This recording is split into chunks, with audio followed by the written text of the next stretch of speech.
नमस्कार, आप देख रहे हैं the viral news 974। The viral news 974 में आपका स्वागत है। खबर अच्छी लगी हो तो चैनल को सब्सक्राइब करें और खबर को शेयर जरूर करें। डीएसपी की नौकरी छोड़कर राजनीति में अपना भविष्य तलाश रहे डॉक्टर अखिलेश राजनीति में धन बल एवं परिवारवाद को बनाया प्रमुख मुद्दा। अररिया लोकसभा क्षेत्र से निर्दलीय प्रत्याशी के तौर पर चुनावी मैदान में उतरने को आतुर पूर्व डीएसपी सह पटना साइंस कॉलेज के प्राध्यापक डॉक्टर अखिलेश कुमार ने शनिवार को एक प्रेस कॉन्फ्रेंस में पत्रकारों से कहा कि भारतीय लोकतंत्र को धनबल एवं परिवारवाद ने पूरी तरह से जकड़ रखा है, जिससे मुक्ति दिलाना उनकी लड़ाई का प्रमुख उद्देश्य है। उन्होंने कहा कि स्थानीय विकास एवं राष्ट्रीय स्तर के मुद्दों के साथ लोकतंत्र में शुचितापूर्ण राजनीति की पुनर्स्थापना उनका मुख्य ध्येय है। डॉक्टर अखिलेश ने कहा कि वर्तमान दौर में भारतीय राजनीति अपने अवसान की ओर है। वे राजनीति में हावी होते जा रहे धनबल व पॉलिटिकल कॉलेजियम के विरुद्ध एक मजबूत लड़ाई लड़कर पूरे देश को एक संदेश देना चाहते हैं। जब तक इन दोनों चीजों का समावेश नहीं होगा, भारतीय राजनीति में लोकतंत्र की बात करना बेईमानी होगी। उन्होंने भारतीय राजनीति में स्थापित हो रही कॉर्पोरेट कल्चर को लोकतंत्र के लिए खतरा बताया। उन्होंने कहा कि कॉर्पोरेट कल्चर के कारण निर्धन व आम लोगों का चुनाव लड़ना मुश्किल हो जाएगा, जबकि इसके विरुद्ध जीरो बजट इलेक्शन कैंपेन से लोकतंत्र को मजबूती मिलेगी तथा सही व ईमानदार लोग भी चुनाव लड़कर जीत सकेंगे। उन्होंने कहा कि भारत सबसे ज्यादा युवाओं का देश है। अगर युवाओं के हाथ में रोजगार हो, हुनर के औजार हो और किताबें हो तो इस देश का परिदृश्य बदल सकता है। पूरी दुनिया में भारत फिर से विश्व गुरु बन सकता है। उनके पास युवाओं की शिक्षा, रोजगार व बेहतर भविष्य को लेकर योजनाएं हैं, मुद्दा है और उसको पूरा करने का वे मादा भी रखते हैं। वे राजनीति में जब जीरो बजट की बात करते हैं तो विरोधी उनका उपहास उड़ाते हैं, मगर वे एरिया की जनता से वादा करते हैं कि जीरो बजट इलेक्शन कैंपेन के प्रयोग से भारतीय राजनीति की दशा और दिशा दोनों बदल कर रहेंगे। इस प्रेस कॉन्फ्रेंस में स्वागत है। मैं डॉक्टर अखिलेश इस समय पटना साइंस कॉलेज में पदस्थापित हूँ, सहायक प्राध्यापक के पद पर। पटना यूनिवर्सिटी का कॉलेज है, साइंस कॉलेज। उससे पहले मैंने डीएसपी की नौकरी की 6 वर्षों तक। वहाँ से रिजाइन करने के बाद पटना साइंस कॉलेज ज्वाइन किया।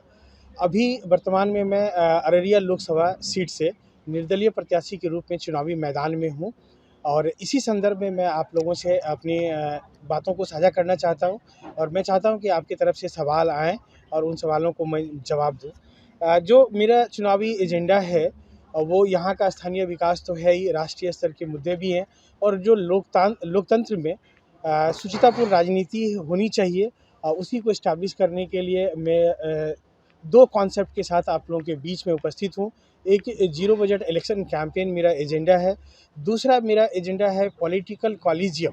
इन दोनों के विरुद्ध में मैं एक मजबूत लड़ाई लड़ना चाहता हूँ और पूरे देश के अंदर मैं एक संदेश देना चाहता हूँ कि जब तक इन दोनों चीज़ों का समावेश नहीं होगा, भारतीय राजनीति में धीरे धीरे जो अवसान की तरफ बढ़ चुका है लोकतंत्र, वो और बढ़ता ही चला जाएगा। तो यही मेरा एजेंडा है और इसी एजेंडा के साथ मैं आप सबों के बीच हूँ। युवा हमारे लिए ज़्यादा महत्वपूर्ण है क्योंकि मैं ऐसा मानता हूँ कि भारत सबसे ज़्यादा युवाओं का देश है। अगर युवाओं के हाथ में रोज़गार हो, हुनर के औजार हों और किताबें हों तो इस देश का परिदृश्य बदल सकता है और पूरे दुनिया में भारत विश्व गुरु बन सकता है। अब आप लोग अपना सवाल करें। सर, डीएसपी का नौकरी छोड़ के आप अचानक लोकसभा चुनाव लड़ रहे हैं। हाँ, देखिए डीएसपी का नौकरी छोड़ने का मेरा एक मकसद ये समझिए कि वहाँ मैं काम कर रहा था, वो भी एक पब्लिक सर्विस है और अच्छा काम कर रहे थे, बगल के ज़िला में काम कर रहे थे।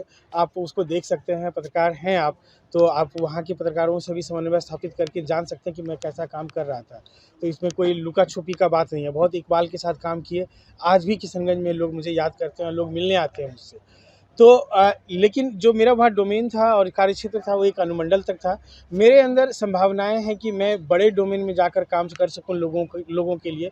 तो इसके लिए वहाँ से क्विट करके मैंने कॉलेज गया और कॉलेज में मैं युवाओं के साथ जुड़ा हूँ और पूरे देश के युवाओं से जुड़ा हूँ। और मेरा जो मेंटरशिप कार्यक्रम है, युवाओं को अच्छा निर्माण करना, युवाओं को निर्मित करने का जो एक प्रोसेस चल रहा है अभी मेरा, वो राष्ट्रीय स्तर पर चल रहा है और इसका लाभ छोटे जगह अररिया जैसे छोटे जगह से ले करके आप कश्मीर चले जाइए या साउथ का कन्याकुमारी तक चले जाइए, वहाँ तक मिल जाएंगे। मेरा ये मानना है कि अगर युवा निर्मित होंगे तो देश निर्मित होगा। डीएसपी के पद पे थे आप, इसके बाद आप एक टीचर के पद पर भी हैं और लोगों को आप पटना में अच्छी शिक्षा दे रहे हैं। ये राजनीतिक ही क्यों आपके? हाँ, देखिए ये बहुत अच्छा सवाल है आपका। ये समझिए कि ये एक प्रोसेस है एक्सटेंशन का। जब मैं कहा कि अनुमंडल से निकल के आए कॉलेज में तो यूथ से हम कनेक्ट हुए। अब राजनीति में समझिए कि 2-3 बात है। जैसे एक नैरेटिव है, 3-4 नैरेटिव्स हैं, मैं उसकी बात कर लेता हूँ। पहला नैरेटिव है कि राजनीति में अच्छे लोग चुनाव नहीं लड़ते, जो आपके मन में भी सवाल चल रहा है, इसी वजह से चल रहा है कि एक शरीफ आदमी चुनाव क्यों लड़ने आ गया। दूसरा एक नैरेटिव है कि इसमें बहुत धन बल का ज़रूरत होता है, तो आप सोचते होंगे कि इनके पास पैसा भी नहीं है, फिर भी चुनाव लड़ने आ गए हैं, बहुत तामझाम भी नहीं है। तीसरा एक नैरेटिव है कि चुनाव जो है वो पार्टी के आधार पे लड़े जाते हैं और जो लोग वोट करते हैं वो पार्टी आधार पे ही वोट करता है, तो उसको भी चैलेंज करना है मुझे। चौथा नैरेटिव है कि जात-पात से ऊपर उठ के लोग वोटिंग नहीं करते हैं। तो इन चारों नैरेटिव के विरुद्ध में हम एक मजबूत आवाज़ लेकर के आए हैं और एक संदेश लेकर के आए हैं कि ना चुनाव लड़ने के लिए बदमाश होना ज़रूरी है, ना पैसों की ज़रूरत है, ना जातीय दम भरने का ज़रूरत है, ना धार्मिक उन्माद का ज़रूरत है, ना किसी पार्टी के सिंबल की ज़रूरत है। मैं यहाँ पे आपके बीच हूँ, मैं जनता की पार्टी से हूँ और युवाओं की पार्टी से हूँ, उन्हीं से मैंने टिकट लिया है। आप जनता के बीच में थे ही, हाँ। ये वर्चस्व के लिए तो नहीं लड़ रहे हैं। देखिए, वर्चस्व पुलिस से ज़्यादा वर्चस्व कहीं नहीं हो सकता है। एक आप पॉलिटिशियन है तो उसका वर्चस्व नहीं होता, क्योंकि उसको हमेशा पब्लिक को खुश करना होता है। पुलिस सबसे ज़्यादा फ्यूडल नौकरी है। जब वर्दी में आप होते हैं ना, और बिहार जैसे फ्यूडल जो सामंतवादी सोच के लोग यहाँ बहुत ज़्यादा है, उस कंडीशन में अगर आप पुलिस का वर्दी है आपके हाथ में, तो उतना ताकतवर नौकरी तो कुछ है ही नहीं। उसको जब मैं छोड़ने में हिचक नहीं हुआ, तो ये वहाँ एक बड़े ताकत को छोड़ के छोटा ताकत में हम क्यों जाएंगे। राजनीतिक पार्टी है कि बड़ी पार्टी है चुनाव में मैदान में, आपको वोट क्यों दे? हाँ, ये भी एक बेहतरीन सवाल है। मैं चाहता हूँ कि जनता मुझसे भी सवाल करे, और जनता जो अभी वर्तमान कैंडिडेट हैं घोषित रूप से 2 हैं, एक बीजेपी से प्रदीप सिंह जी हैं और आरजेडी से शाहनवाज जी हैं। उन दोनों से भी सवाल कीजिए कि आपको वोट क्यों दें। मैं उसका जवाब देता हूँ कि मेरा जो पिछला करियर रहा है 10 साल का, उस 10 साल में जब पुलिस थे तब मैंने बहुत अच्छा काम किया। सुपौल में मैंने काम किए, सोनपुर में मैंने काम किए और किशनगंज में मैंने काम किए। वो कोई भी आदमी जाके पता, इतना डंके की चोट पे मैं कहता हूँ कि कोई भी आदमी जाके पता करे, वहाँ मैंने काम किया। वहाँ से निकलने के बाद जब कोविड में थे, कोविड में मैंने बहुत काम किए। यहाँ बहुत सारे ऐसे पत्रकार हैं, वो जानते हैं, उन्होंने मेरे न्यूज़ को छापा। मैंने अपने नंबर जारी किए। क्या ये वर्तमान सांसद अपना नंबर फ़ोन में पेपर में जारी किया था? मेरे पास आप ही का छापा हुआ पेपर है। बड़े-बड़े जो नेशनल मीडिया है उसने उसको कवर किया। मैंने अपने फ़ोन नंबर जारी किए और लाखों लोगों को हमने हेल्प पहुँचाया।